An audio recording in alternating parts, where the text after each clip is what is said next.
అందరికీ నమస్కారం. ఓం శ్రీ మాత్రే నమః. తిరుపతి గంగమ్మ జాతర గురించి ప్రతి ఒక్కరూ కూడా తెలుసుకోవాల్సిన కొన్ని రహస్యాల గురించి అయితే ఈరోజు వీడియోలో చెప్పబోతున్నాను. ఏడుకొండల వాడి చెల్లెలు తిరుపతి గ్రామదేవత తాతాయగుంట గంగమ్మ జాతర మొదలైంది. మగవాళ్ళు ఆడవేషాలు ఎందుకు వేస్తారు? భక్తులు అమ్మవారిని తిట్టడం వెనుకున్న అసలు కారణం ఏంటి?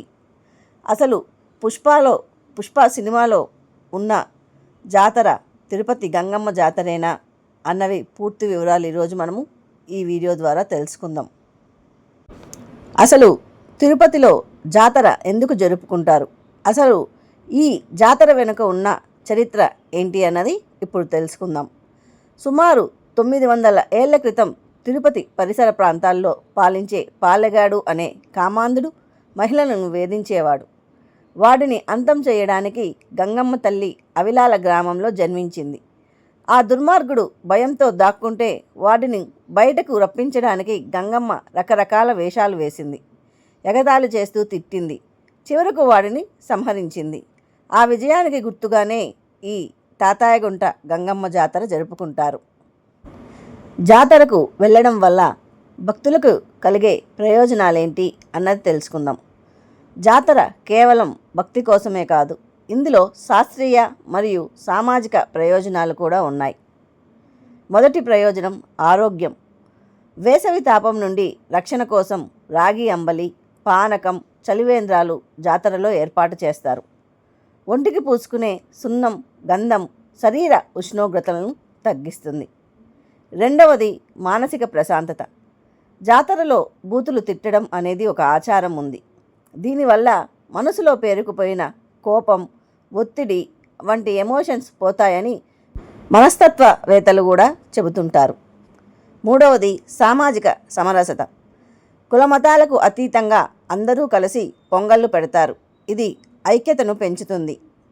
ఇక నాలుగవది అందరికీ ఇష్టమైనది, ప్రతి ఒక్కరూ నమ్మేది, ప్రపంచమంతటా కూడా గంగమ్మ తల్లి ఆశీర్వాదం కోసం ఎదురు చూసే ప్రజలు చాలామందే ఉన్నారు. కోరిన కోరికలను తీర్చే తల్లి గంగమ్మ తల్లి. సంతానం కలగాలని, వ్యాధులు తగ్గాలని, కోరిన కోరికలన్నీ తీరాలని, కోరిన కోరికలు తీరిన తర్వాత వచ్చి కొంతమంది భక్తులు వేషాలు వేస్తూ ఉంటారు.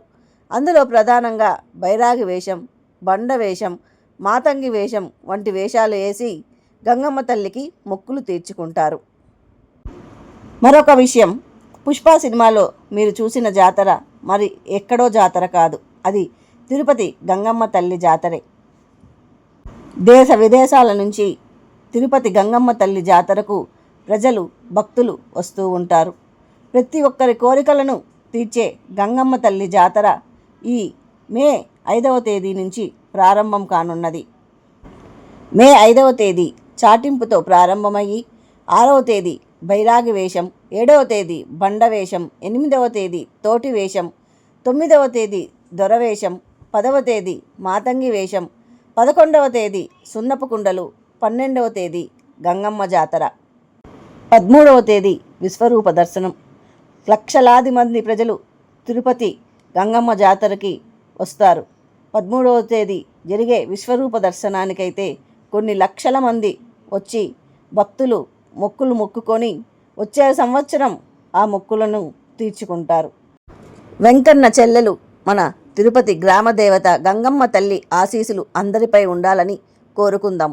జై గంగమ్మ తల్లి. మీరు ఈ ఏడాది ఏ వేషం వేస్తున్నారు లేదా ఏ రోజు జాతరకు వెళ్తున్నారు కామెంట్ చేయండి. జై గంగమ్మ, జై జై గంగమ్మ, జై గంగమ్మ తల్లి, జై జై గంగమ్మ తల్లి. సర్వేజన సుఖినో భవంతు. Thank you.